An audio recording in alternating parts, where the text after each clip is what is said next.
Welcome to another session of Engineering Economics 2373.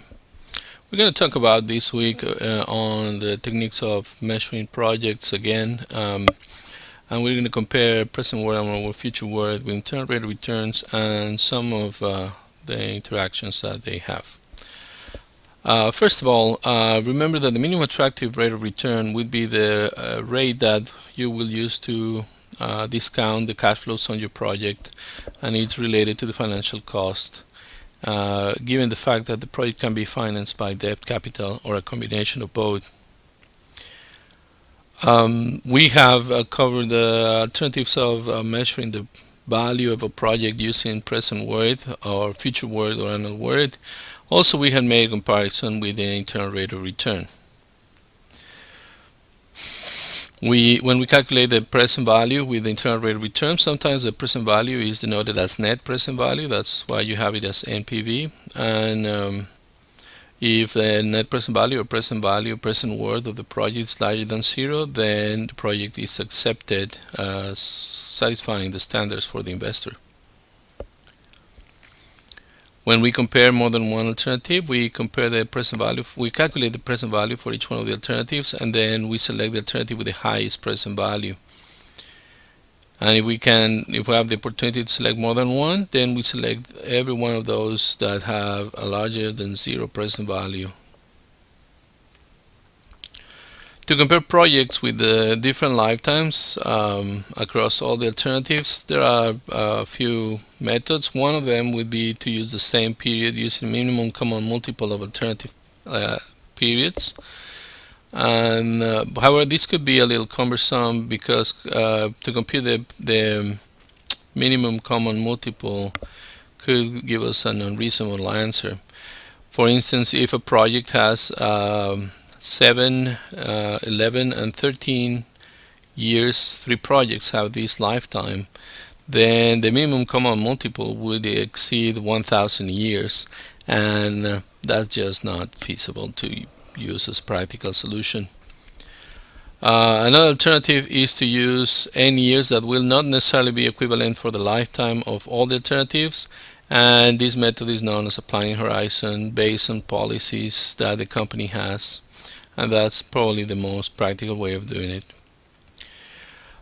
So the present world is just bringing each one of the cash flows that happen in any one of the years brought back to the future, to the present, by discounting it by 1 plus I to the negative t. The annual worth is computed this present worth and then analyzing this present worth by multiplying it times A given P given the internal rate of return and the number of years. And the future worth is to take each one of these cash flows to a particular period in the future, and the way to compute this is considering the compounding effect of receiving the money earlier before that period, that is multiplying it 1 plus I to the n minus t. We have also talked about the internal rate of return. The internal rate of return is the rate that turns the value of the projects to zero. It is called internal because it does not depend on other rates, and you can compute that regardless of the minimum attractive rate of return. However, in practical mathematical solution, there could be more than one real positive internal rate of return, and this would be a drawback. Let's consider an example. Here we have a project with the cash flows occurring on these days. On these periods, so 0, 1, 2, and 3, we have initial investment of $4,000, then we receive $16,400, an additional investment of $22,320, and then we receive back $10,080. So we can compute the present worth of this. If we use the minimum attractive rate of return being 10%, is each one of the cash flow, as we've done in the past, 1 plus the interest rate raised to the t. And then we calculate the sum, and we find the present worth to be $36.06. So far that's fine. We can probably compute the internal rate of return of the project, remember we have in Excel the formula IRR, and we just need to select the cash flows occurring there, and the answer that we have is that the internal rate of return is 20%. Well, that looks very fine so far. Now the problem is that the cash flows that we have here are actually solutions that are posted into a polynomial solution, and when we try to solve that equation, we find that we might have more than one solution. So actually, when we compute the present worth given different values for the discount rate, we might get something better to understand. So here is a graph of the present worth of the project discounted at different rates for that series that we just saw. As you can see, correctly, Excel is giving us the internal rate of return to be 20%, but also there is a root at 40%, and then there is yet another one at 50%. So this situation makes it not very practical, not very easy to describe that for an investor that the internal rate of return is at the same time 20%, 40%, and 50%, and therefore the internal rate of return might have limitations when there are changes in the sign of the cash flows in the profile. As you saw in the graph, there are three routes to solve the problem. That is, there are three positions in which the present worth was equal to 0.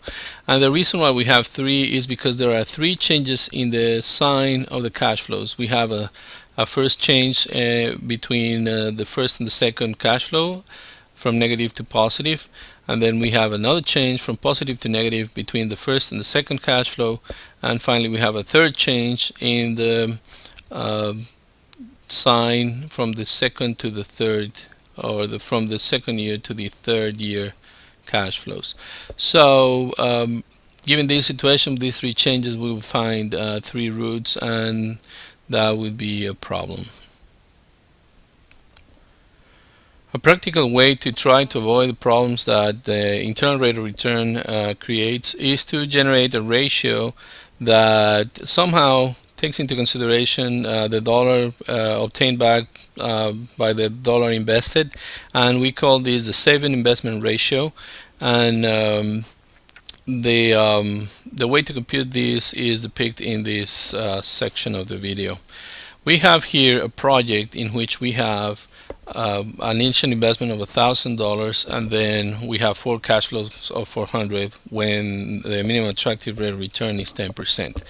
We can compute the present worth as we have done before, dividing each one of the cash flow by 1 plus the minimum attractive rate of return, all those raised to the t. We add all these cash flows together, and the present worth for this project is $267.94.